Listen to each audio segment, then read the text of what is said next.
बिस्मिल्लाहिर्रहमानिर्रहीम, अस्सलाम वालेकुम। शहबाज शरीफ वज़ीर आज़म फॉर्म 47 के ही सही, लेकिन हुआ ये है कि हालात बिगड़े हैं, बहुत बिगड़ गए हैं। इतने बिगड़े हैं कि शहबाज शरीफ को इस्लामाबाद छोड़कर जाना पड़ गया है। आप अंदाज़ा लगाइए, शहबाज शरीफ इस्लामाबाद छोड़कर चले गए हैं वफाकी दारुल हुकूमत शहर इक़्तिदार से। वज़ीर आज़म चाहे फॉर्म 47 के थे, लेकिन वो इस काबिल भी नहीं रहे, इतनी भी दिलेरी उनमें नहीं थी, इतनी जुर्रत नहीं थी कि जो हालात इस वक्त इस्लामाबाद में हैं इनका मुकाबला कर सकते, और वो इस्लामाबाद से चले गए। उनको बहुत सख्त सिक्योरिटी में उनकी लाहौर रिहाइशगाह पर पहुंचाया गया है। और उसके बाद फिर आप देखिए चैनल्स पर क्या कुछ चल रहा है। शहबाज शरीफ तो चले गए, लेकिन उसके बाद खबरें आई कि गवर्नर राज की तैयारी मुकम्मल कर ली गई है और इसके लिए मुशावरत मुकम्मल हो गई है, तैयारियां मुकम्मल हो गई हैं। गवर्नर राज का मतलब है कि वफाकी हुकूमत बराह रास्त अब खैबर पख्तूनख्वा के मामलों को देखेगी। ये खबरें चली हैं। इसके साथ साथ ये खबरें चलाई गई हैं चैनल्स पर कि फ़ौज आ रही है और इस तरह से इसको बनाया गया कि खैबर पख्तूनख्वा से यूनिट्स को मूव कर दिया गया है और अली बिन गंडापुर चूँकि पंजाब में दाखिल हो चुके हैं और इसको लश्कर का भी नाम दिया गया जी, अली बिन गंडापुर का लश्कर इस वक्त पंजाब में दाखिल हो गया है तमाम शेलिंग के बावजूद। तो लिहाजा फ़ौज आ रही है, फ़ौज की यूनिट्स को मूव कर दिया गया है और वो पीछे से खैबर पख्तूनख्वा से जो लोग आए हैं उनको पीछे से आकर वो इस तरह से उन पर यानी ये कहें कि उनका मुकाबला करेंगे या उनको हटाएंगे या गिरफ्तार करेंगे। ये फ़ौज के बाकायदा दस्ते इस तरह से आएंगे।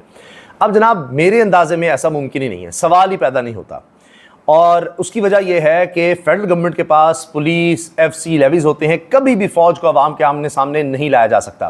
फ़ौज का पहले ही कह दिया गया है कि जी फ़ौज तलब की गई है, उसकी मंजूरी दे दी गई है और वो है 5 अक्टूबर से आगे शंघाई कॉन्फ्रेंस है और उसमें अब कहा जा रहा है कि भारत के वज़ीर ख़ारजा भी आ रहे हैं और काफ़ी सालों के बाद, शायद 15, 16, 17 साल के बाद ऐसा हो रहा है। तो इस पर हुकूमत बड़ी खुश हो रही है कि जी ओ भारत के वज़ीर ख़ारजा आ रहे हैं, भारत के वज़ीर ख़ारजा आ रहे हैं। तो खैर फ़ौज को इसलिए कि अहम इमारतों की, मैं रिपीट कर रहा हूँ, दोहरा रहा हूँ, अहम इमारतों की सिक्योरिटी के लिए उनकी तैनाती होगी कि जहाँ पर ये सब शंघाई कॉन्फ्रेंस के इजलास होंगे और इसके लिए। तो बराह रास्त मुझे नहीं लगता फ़ौज कभी भी इस तरह से आमने सामने आएगी। एक चीज़। दूसरा ये, अगर गवर्नर राज लगाया जाता है तो मैं आपको ये लिख कर देने के तैयार हूँ, वल्लाहु आलम, अल्लाह ताला बेहतर जानने वाले हैं। मैं आपसे अर्ज़ कर रहा हूँ कि पक्की आप ये ख़बर मेरी तरफ से ले लीजिए कि अगर गवर्नर राज लगाया, वैसे इम्कान नहीं है, अभी तक इत्तलात ये हैं कि गवर्नर राज लगाने का सोचा जा रहा है, कोशिश की गई है, हुकूमत ने बात भी की, लेकिन आगे से इनकार हो गया है कि नहीं गवर्नर राज नहीं। अब ये इनकार ताकतवर की तरफ से हुआ है या पीपल्स पार्टी की तरफ से, क्योंकि फैसल करीम कुंडी पीपल्स पार्टी के हैं। तो गवर्नर राज अगर लग गया तो कहानी ख़त्म है, दी एंड। वो तो वैसे ही हो गया है और it's over, game is over. मैं आपको बता रहा हूँ, PDM की, शहबाज शरीफ की, नून लीग की गेम इज़ ओवर। और गवर्नर राज लगने का मतलब ये होगा कि फिर तो बस बहुत बहुत कहानी कुछ और ही हो जाएगी। क्योंकि ये जो आप देख रहे हैं खैबर पख्तूनख्वा से लोग आ रहे हैं, इस्लामाबाद आ रहे हैं, यहाँ आकर एहतजाज कर रहे हैं, फिर नहीं, फिर पूरा खैबर पख्तूनख्वा ही एहतजाज की जगह होगी। हर ज़िले में उनको कहीं जाने की ज़रूरत नहीं होगी और जहाँ भी आप देखेंगे कि फेडरल गवर्नमेंट के लिहाज से उनको लगेगा कि ये हुकूमत के इदारे हैं, तो वो वहाँ पर एहतजाज शुरू कर देंगे और फिर कहानी बहुत ही और तरफ चली जाएगी और ये एक ऐसा पेंडोरा बॉक्स खुलेगा कि हुकूमत तो बहुत छोटी चीज़ है, फिर वो किसी के भी कंट्रोल में नहीं रहेगा। तो लिहाजा ये गेम भी मुझे नहीं लगता, ये सिर्फ डराने के लिए है। और बाकी खबरें जिस तरह चली मैंने आपको बता दिया। बाकी खबरें ये हैं कि जी पुलिस बेबस है, बंदूकें नाकारा हो गई हैं और IG इस वक्त बिल्कुल फारिग हो चुके हैं, क्योंकि मज़ीद दस्ते पता नहीं वो लाएंगे क्या करेंगे, क्योंकि इतनी बड़ी तादाद में लोग मौजूद हैं और वो ऐसे जैसे शेल्स चल रहे हैं तो इन्जॉय कर रहे हैं। शेल्स मज़ीद मंगवाए गए हैं, शेल ही ख़त्म हो गए हैं, बंदूकें नाकारा हो गई हैं, रबर बुलेट्स भी चला कर देख लिया, लेकिन लोग पीछे नहीं हट रहे और वो कहते हैं जी खौफ के बुत टूट गए हैं, कहानी इनकी ख़त्म हो चुकी है। शहबाज शरीफ का जाना और फिर ये सोचना कि जी गवर्नर राज लगा दें, कि जी वो फैसल करीम कुंडी से मिल रहे हैं कि ये कर दो वो कर दो, इसका मतलब है कि आप नाकाम हो गए हैं, आपके पास कुछ नहीं बचा, कहानी ख़त्म है, हाथ खड़े कर दिए गए हैं। इतनी बुरी हालत है। और फिर D चौक में जहाँ पर कह रहे हैं कि अब खिलाड़ियों का कब्जा है, पुलिस बेबस है और वहाँ पर अब धरना देने का भी ऐलान हो गया है। असद कैसर साहब ने भी इसका ऐलान किया, असद कैसर के हत्या के भाई को भी गिरफ्तार किया गया है। और इसमें एक और ख़बर ये आई है कि शौकत बसरा सरप्राइज़ पैकेज साबित हुए हैं और उन्होंने कहा है कि अब अगर और जुल्म किया गया तो अब हमारा रुख अडियाला जेल की तरफ हो जाएगा, वहाँ चले जाएंगे। तो अभी तो D चौक में धरने का ऐलान हो गया है।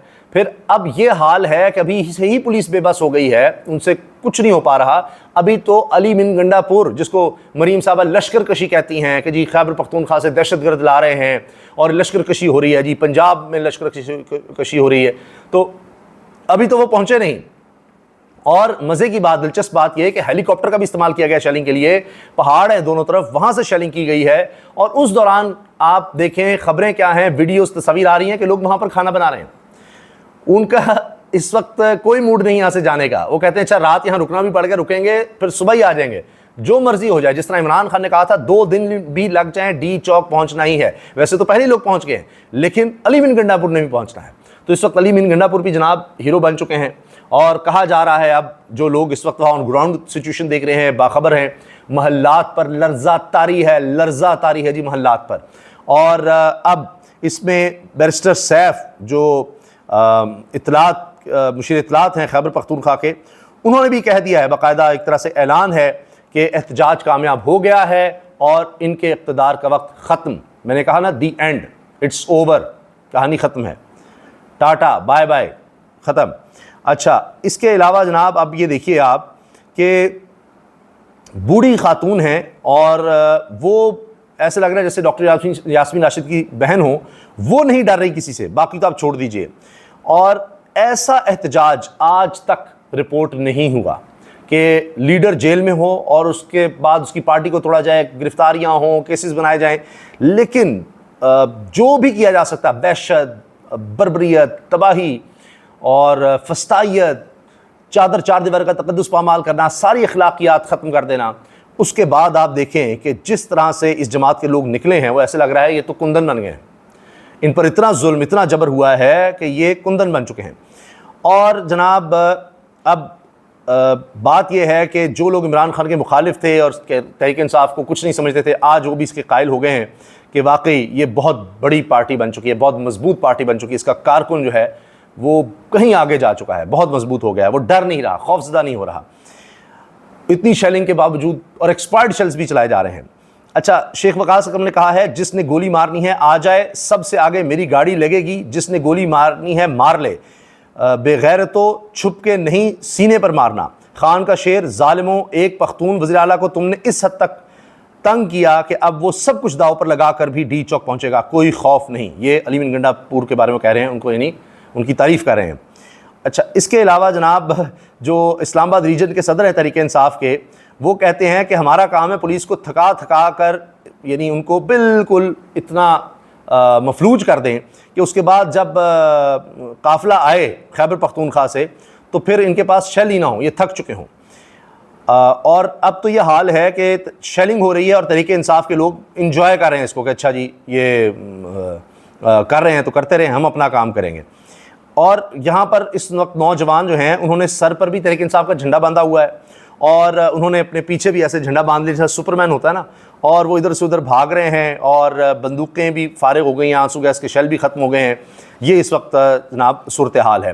पंजाब में जब खैबर पख्तूनख्वा से अली मिन गंडापुर का काफ़िला दाखिल हुआ है तो उसके बाद थरथली मच गई है। वहाँ पर अब उनको पता लगे हम पंजाब में दाखिल हो गए हैं, अब नहीं हम वापस जा रहे, और वहाँ पर उन्होंने डेरे डाल लिए हैं और कहने कि होगा तो यहाँ धरना भी देंगे और फिर उसके बाद आगे बढ़ेंगे। वो रुक नहीं रहे। और मैंने आपको बताया डी चौक में लाइटें बंद कर दी गई हैं, अंधेरा छा गया है और वहाँ पर धरने का ऐलान हो गया। अब ये नहीं पता कि अंधेरे का मकसद क्या है।